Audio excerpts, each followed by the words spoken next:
లేదు, ఓ ప్రార్థన జీవితం లేదు, ఓ వాక్య సహవాసం లేదు. ఈ టైం అంతా వేస్ట్ చేసి ప్రార్థనలోకి వచ్చి ప్రభువా నన్ను దర్శించండి. ఎక్కడ దర్శిస్తాడు నిన్ను ఎలా దర్శిస్తాడు? నీ వాక్యంతో సహవాసం చేస్తున్నావా? ఒంటరిగా ప్రార్థన సహవాసం కలిగి ఉన్నావా? లేకపోతే ఏమైనా జీవితాన్ని వాక్యానుసారంగా నడవడానికి ఏమైనా సహవాసం చేస్తున్నావా? సాహసం చేస్తున్నావా? లేదు. ఇంటికి వెళ్తే ఆ యొక్క అమ్మలెక్కల కౌరులు ఉంటే సరిపోతాయి నీకు. హల్లెలూయా. ఆ బాధ పురుషులకేమో పని చేసుకోకపోతే డబ్బులు రావు, కుటుంబాన్ని పోషించాలి, కరెంటు బిల్లు కట్టాలి, ఆ కూరగాయలు తీసుకురావాలి, ఆ బియ్యం తీసుకురాకపోతే పిల్లలు ఊరుకోరు, భార్య ఊరుకోదు, ఆ అప్పులు తీర్చాలి, ఈ అప్పులు తీర్చాలి. ఈ సమస్యల మీద ఈయనుంటాడు. ఈవిడేమో అక్కడికి వెళ్ళి ఆవిడకి 4 కౌరులు చెప్పి ఈవిడికి 4 కౌరులు చెప్పి అలాగే ఈవిడ గడి పెద్దది. టైం ఏమో దేవుడేమో అంత అయిపోయింది. హల్లెలూయా. ఆదివారం చర్చిలోకి వచ్చి మాత్రం ఎంత భక్తి పరులు అయిపోతారంటే అబ్బా, మామూలు భక్తి పరులు కాదు. దేవుడు నా మహిమ కలుగును గాక. ఇప్పుడు నీకు రోగం వచ్చినప్పుడు భయం రాకపోతే ఏమవుతుంది? రోగం వచ్చినప్పుడు నీకు భయం రాకపోతే ఏమవుతుంది? ఒక మాట నేను చదువుతాను, ఆ మాట చదివి నేను ముగిస్తాను. నేను సబ్జెక్టులకు వెళ్ళలేదు, దేవుడు ఎందుకో నేను ఇలా నడిపించేశాడు మరి. హల్లెలూయా. చూడండి ఒకసారి సామెతల గ్రంథం 8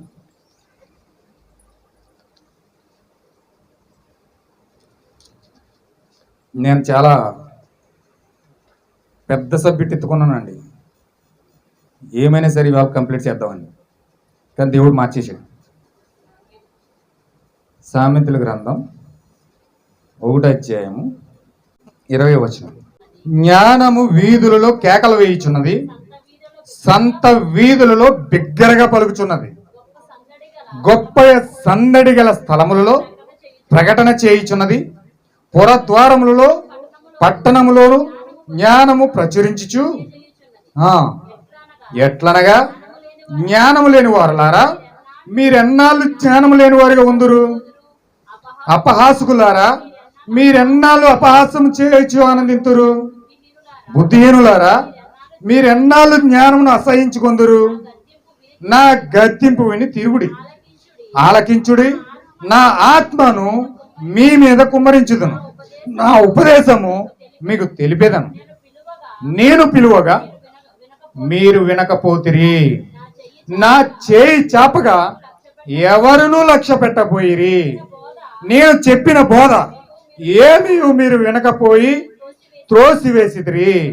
నేను గద్దింపగా లోబడకపోతిరి. కాబట్టి మీకు అపాయము కలిగినప్పుడు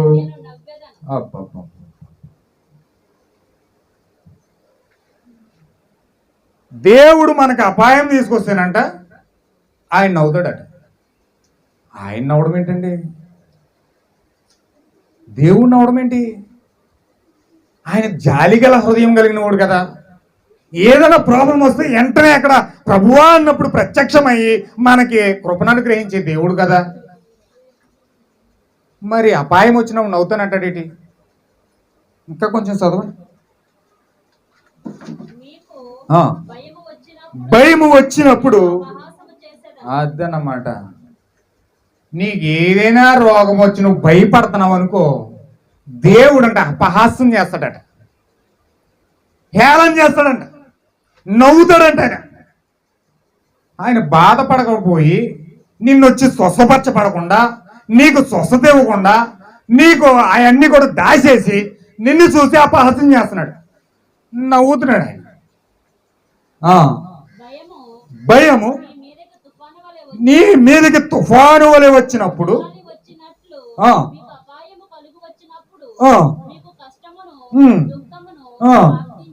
ప్రాప్తించినప్పుడు అయ్యయ్యో నువ్వేమో ఇక్కడ ఏడుస్తున్నావు, ఆయనేమో అక్కడ అపహాస్యం చేస్తున్నాడు. దేనికి ఇదంతా? దేవుడు అలా చేస్తాడండి? అసలు దేవుడిని అలా చేసేది దేవుడు అలా చేస్తాడా? మనకేమో కష్టం వచ్చి, బాధ వచ్చి, దుఃఖం వచ్చి, ఏడుస్తూ కన్నీరు కార్చు ప్రార్థన చేస్తూ ఉంటే ఆయనేమో అపహాస్యం చేస్తున్నాడట. చదవండి అమ్మా.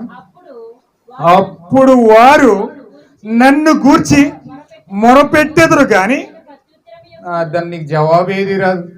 నన్ను స్వస్థపరచు ప్రభువా అని ఏడుస్తున్నాను, నీకు ఏ జవాబు రావట్లేదు. నన్ను విడిపించు ప్రభువా అని అడుగుతున్నావు, నన్ను ఇబ్బంది పెట్టకుండా నన్ను విడిపించు ప్రభువా అని అడుగుతున్నావు, నీకు మాత్రం ఏ జవాబు రావట్లేదు. చూసి చూసి చూసి చూసి నువ్వేమంటావు తెలుసా? దేవుడు లేడండి. ఎంత ప్రార్థన చేసింది తెలుసా?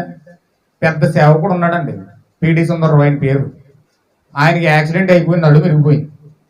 నడుము ఇరిగిపోతే 7 వారాలు ఉపవాస ప్రార్థన చేసేసాడు. 7 వారాలు ఉపవాస ప్రార్థన చేసి చేసి చేసి చేసి చేసి 7 వారాలు అయిపోయిన తర్వాత స్వస్థత జరగలేదు. 7 వారాలు జరగదు తమ్ముడు, నువ్వు ఇంకో 40 రోజులు చేయాలని ఇంకో పాస్టర్ గారు చెప్పాడు. మళ్ళీ 40 రోజులు చేసేసాడు.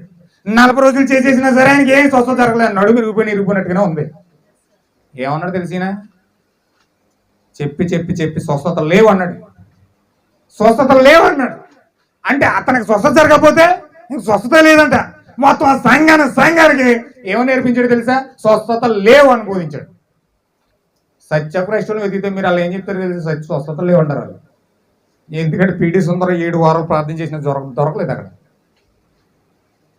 అతను జీవించే జీవితము, అతను జీవించే దుర్మార్గపు జీవితము, దేవుడు ఆ వాక్యానికి లోపడకుండా సత్యముకు సెలవకుండా అతను ఇష్టానుసారంగా జీవించి 7 వారాలు ఉపవాస ప్రార్థన చేస్తే దేవుడు స్వస్థపరిచేస్తాడా? దేవుడు విమోచించేస్తాడా? ఆయన ఏం చెప్తాడు తెలుసా? నేను అపహాస్యం చేస్తాను అన్నాడు, నేను నవ్వుతాడు అన్నాడు. ఎందుకని? నువ్వు నడిచేదేమో వాక్యానుసారంగా నడవట్లేదు ఇక్కడ. నువ్వు చేసేదేమో వాక్యానుసారంగా నడవకుండా, వాక్యానుసారంగా ప్రవర్తించకుండా, ఏమి చేయకుండా ప్రార్థన చేస్తే దేవుడికి చేస్తాడు స్వస్థత? ఎవడు? నువ్వు ఏడ్చి కన్నీరు కాచి మొరపెట్టిన నీకు స్వస్థత రాదు. నన్ను శ్రద్ధగా వెతికెదరు గాని నేను వారికి కనబడకుందును. ఎవరికైనా ఏదైనా సమస్య వచ్చినప్పుడు చాలా శ్రద్ధగా వెతుకుతారని దేవుణ్ణి. ఎంత వెతుకుతారంటే ఎక్కలేని శ్రద్ధ అంటే అప్పుడే వచ్చారు. ఎందుకంటే అతనికి భయం ఉంది లోపల, నాకేదో అయిపోతుంది, నాకేదో అయిపోతుంది, నాకేదో అయిపోతుంది అని. అప్పుడు చాలా ప్రయాసపడి ఎక్కలేని ఒప్పుకోలేంత అక్కడే ఒప్పుకుంటారు. ఆ రోజు చేసిన అన్ని కూడా అక్కడ ఒప్పేసుకుంటారు. కానీ దేవుడు దాన్ని క్షమించడం, దేవుడు దాన్ని విడిపించడం, దేవుడు దాన్ని స్వస్థపరచడం. నీకు స్వస్థత జరగట్లేదంటే కారణం నువ్వు వాక్యానుసారంగా నడవట్లేదు. ఇక్కడ నువ్వు స్వస్థత జరగట్లేదంటే కారణం నీవు వాక్యానుసారమైన నడకలో నువ్వు లేవు. ఉన్నాననే భ్రమలో ఉన్నావు అంతే. హల్లెలూయా. కానీ నన్ను గూర్చి శ్రద్ధగా మొరపెడతారంట, ఉత్తరం ఏమి ఇడంట ఆయన. ఎందుకు? జ్ఞానము వారికి అసహ్యమాయేను. యెహోవా యందు భయభక్తులు కలిగి ఉండుట వారికి ఇష్టము లేదు. వారికి యెహోవా యందు భయభక్తులు కలిగి ఉండుట, వాక్యం యందు భయభక్తులు కలిగి ఉండుట, వాక్య ప్రకారం నడుచుకోవాలని ఇష్టం వాళ్ళకి లేదు. హల్లెలూయా. అందుకే దుఃఖము, కష్టము, అపాయము ప్రాప్తించినప్పుడు దేవుడు అపహాస్యం చేస్తున్నాడు, దేవుడు నవ్వుతున్నాడు. నీకు స్వస్థత ఇవ్వడానికి బదులుగా నవ్వుతున్నాడు ఆయన. నిన్ను విడిపించడానికి బదులుగా నవ్వుతున్నాడు ఆయన. ఎందుకు అలా చేస్తున్నాడంటే కేవలం వారికి వాక్యం ఇష్టం లేదు, జ్ఞానం వాళ్ళకి అసహ్యమైందంట. యెహోవా యందు భయభక్తులు వాళ్ళకి లేవట. అసలు దేవుని యందు భయభక్తులు లేకపోవట కారణం చేత దేవుడు వారి ఒక అపాయం వచ్చినప్పుడు నవ్వుతూ ఉన్నాడు, అపహాస్యం చేస్తూ ఉన్నాడు. బాధ వచ్చినప్పుడు నవ్వుతూ ఉన్నాడు. హల్లెలూయా. కానీ మనం ఎప్పుడైతే భయభక్తులు కలిగి మనం ఆయన సన్నిధిలోకి వెళ్ళి ఆయన ప్రేమను, ఆయన ధైర్యమును, ఆయన సామర్థ్యమును మన జీవితాల్లో పొందుకొని ఆ విజయమును పొందుకొని నిజముగా పశ్చాత్తాపడి ఆ యొక్క ప్రార్థన చేసి ఆ నూనె రాయించుకుని ప్రార్థన చేయించుకుని ఆ పరిశుద్ధాత్మను అప్లై చేసినప్పుడు మనము ఖచ్చితంగా అక్కడ నేను పొందుకుంటాను, దేవుడు నన్ను స్వస్థపరిచాడు, ఆయన పొందిన దెబ్బల చేత నేను స్వస్థత పొందుకున్నాను, ఆయన కార్చిన రక్తము నా కోసమే, ఆయన కార్చిన రక్తము నా పాపాల కోసమే అని ఎప్పుడైతే నీవు కన్నులారా మనసారా హృదయంతోనూ ఆ యొక్క మోకరించి ప్రార్థించి దేవుని సన్నిధిలో దేవుని వెతుకుతావో దేవుడు పరిపూర్ణమైన స్వస్థతకి ఇవ్వబోతా ఉన్నాడు. హల్లెలూయా. దేవుని విడిపించబోతా ఉన్నాడు. వెళ్ళాలి చక్కగా పాస్టర్ గారు ఏం చెప్పాడో నేను నెమరేసుకోవాలి, నెమరేసుకుని మోకరించి ప్రభువా పాస్టర్ గారు చెప్పిన వాక్యం అంతా నా జీవితంలో జరగాలంటే ఖచ్చితంగా నాకు పరిశుద్ధాత్మ అవసరం కావాలి. ప్రభువా నాకు పరిశుద్ధాత్మతో నింపి ఆ వాక్యం నాలో నా శరీరం అవ్వాలి, నాకు సహాయం చేయమని ప్రార్థన చేసి వాక్యంతో సహవాసం చేసి ఎప్పుడైతే ప్రార్థనా జీవితం మనం కలిగి ఉన్నామో దేవుడు ఆ కార్యాలన్నీ కూడా మనలో నెరవేరుస్తాడు. వాక్యం అన్నాం, చర్చి నుంచి బయటికి వెళ్ళాం, మన పనులన్నింటిలో నిమగ్నం అయిపోయాం, మళ్ళీ వారం చర్చికి వచ్చే వరకు పాస్టర్ గారు ఏ సబ్జెక్ట్ చెప్పాడో కూడా మర్చిపోతాం. హల్లెలూయా. ఎందుకని? దాని మీద దృష్టి లేదు, దాని మీద కనుదృష్టి మనం పెట్టడం లేదు, దాని మీద దృష్టి మనం పెట్టడం లేదు. దాని కారణం చేత దేవుడు ఆ కార్యాలను మన జీవితంలో జరగకుండా చేస్తా ఉన్నాడు. హల్లెలూయా. చూడండి, ప్రభురాత్రి భోజనం తీసుకున్నాడు. ప్రతి ప్రభురాత్రి భోజనంలోనూ చదువుతారు, ఆయన అప్పగింపబడిన రాత్రి ఒక రొట్టెని ఎత్తుకుని కృతజ్ఞతాస్తుతులు చెల్లించి, ఏమండి చెప్తారా? అక్కడ ఇంకొక మాట చదువుతారు, చదవండి ఒకసారి, మనం చదువుతాం. ఈ లేఖనం చదివి నేను ముగిస్తాను. మొదటి కొరింథీ పత్రిక 11వ అధ్యాయము 23.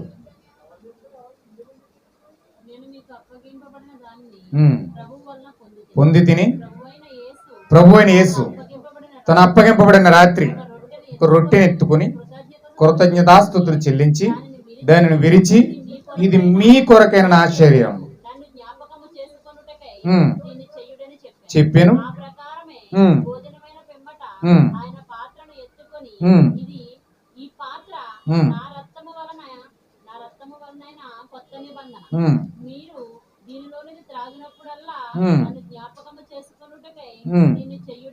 చెప్పాను.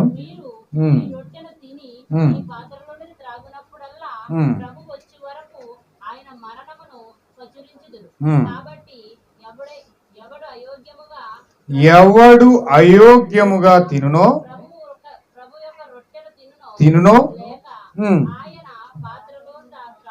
త్రాగునో